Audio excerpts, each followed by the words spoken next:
কেউ একজন বলেছে ঘুরতে হবে অভাব থাকলে, শরীরে শক্তি থাকলে ঘুরতে হয়, বেশি টাকা হলে আর ঘোরা হয় না। যখন পকেটে স্বল্প টাকা, বাসে চলাচলের অভ্যাস আছে, তখন সঙ্গী নিয়ে চলতে হয় অন্য এক জায়গায়, অচেনা জায়গায়। কেন কি যখন পকেট ভর্তি টাকা হবে, তখন মাথা ভর্তি দুশ্চিন্তা হবে, জন্মাবে শরীর ভর্তি রোগ, জড়িয়ে পড়বে হাজারো দায়িত্ব।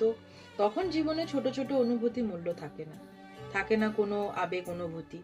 টাকা আসলে ভয় আসে, টাকা আসলে রোগ আসে, টাকা আসলে সম্পর্কের ক্ষয় আসে। কিন্তু জীবনে টাকা কামানো আর জমানো দুই প্রয়োজন। মাথার ঘাম পায়ে ফেলে উপার্জন করা টাকা ব্যাংকে রেখেই কোনো লাভ নেই, যদি নিজের শখটুকুই পূরণ না হয়। একসময় টাকা হবে, বয়স বাড়বে, তখন আর প্রিয়জনের সাথে কোয়ালিটি টাইম স্পেন্ড করা হবে না, হবে না কিছুই।